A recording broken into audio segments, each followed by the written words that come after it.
जय श्री कृष्ण। আমার নতুন একটা ব্লগে তোমাদের সবাইকে স্বাগত। শনিবার জন্মাষ্টমী ছিল, সেদিন আমি করতে পারিনি কয়েকটা কারণের জন্য। তো সোমবার দিন জন্মাষ্টমীতে যা যা করা হয় সব করে গোপালকে আমি ভোগ দিয়েছিলাম। চলো পুরো ব্লগটা দেখতে থাকো, বুঝতে পারবে কি কি করেছি, কত ফুল এনেছিলাম, কত রকম ভোগ বানিয়েছিলাম। স্কিপ না করে পুরো ভিডিওটা দেখো।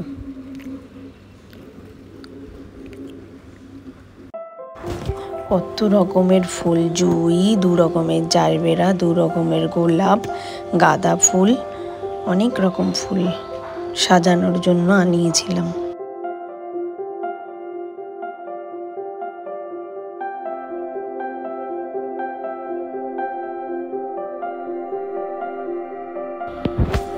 আর গোপালকে স্নান করিয়ে বাটার মিছরি ভোগ দিয়ে বসিয়ে দিয়েছি। আর সকালের জন্য দাদা ওই মালাটা গেঁথে দিয়েছিল। এবার ভোগ বানানো শুরু করলাম। শোনো, স্নান করে উঠে এসেই প্রতিদিনিতা মন্ত্র পড়ে নিচ্ছে। আর দাদা এখানে গোপালের মালা অলরেডি ডান, এত সুন্দর করেছিল মালাটা। চলো দেখতে থাকো বাকি সব কিছু।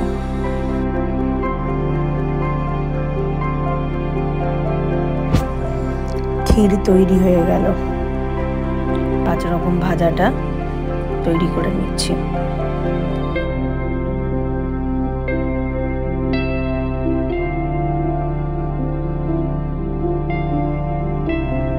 চারিদিক অগোছালো হয়েছিল।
তালের বড়ার জন্য ব্যাটারটা রেডি করে নিচ্ছি। দেখো রেডি হয়ে গেছে, এবার ভাজতে দেব। এবার মালপোয়ার ব্যাটার রেডি করে নিয়েছি, মালপোয়াগুলো ভেজে নেব। দেখো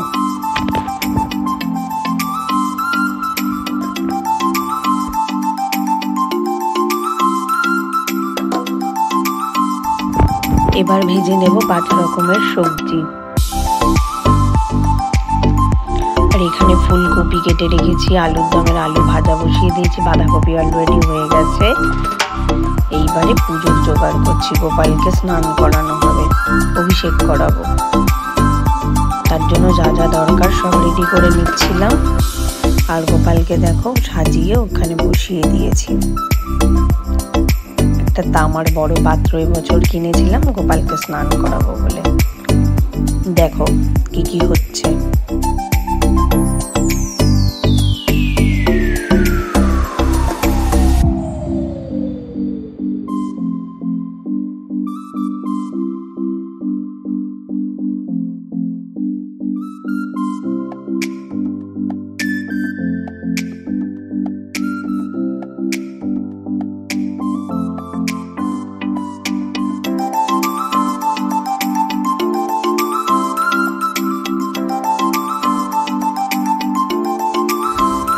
গোপালকে অভিষেক করানো হবে, সবকিছু রেডি করে নিয়েছি।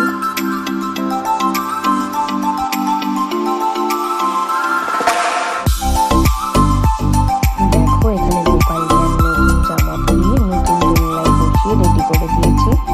আর আমি এখন এই অষ্টপুরো শতনামটা করছিলাম। আমি পুজো করেছিলাম যেমন ঘরোয়া পুজো করি সেইভাবেই ভেবেছিলাম যেমন পারি তেমনই পুজো করি। খুব ইচ্ছা ছিল গোপালকে নিজে হাতে সব ভোগ টোগ বানিয়ে দেব। যাই হোক, মনস্কামনা পূর্ণ হয়েছে, খুব খুশি হয়েছি আমি, অ্যাট লাস্ট পুজোটা করতে পেরেছিলাম। তাই সব হয়ে গেল আরতি করা। দেখো এই পঞ্চপ্রদীপটা নতুন কিনেছি জন্মাষ্টমী উপলক্ষে, খুব সুন্দর, বেশ ভারী। একটা হাত ব্যথা হয়ে যাচ্ছিল ঠাকুরকে আরতি করার সময়, খুব সুন্দর হয়েছে। ভোগ দেখো, ভোগ দর্শন করো গোপালের। দেখো আমার গোপালকে কি সুন্দর দেখতে লাগছে, রাজবেশ। চলো, ভিডিওটা ভালো লাগলে লাইক কমেন্ট শেয়ার অবশ্যই করো। Tata, by.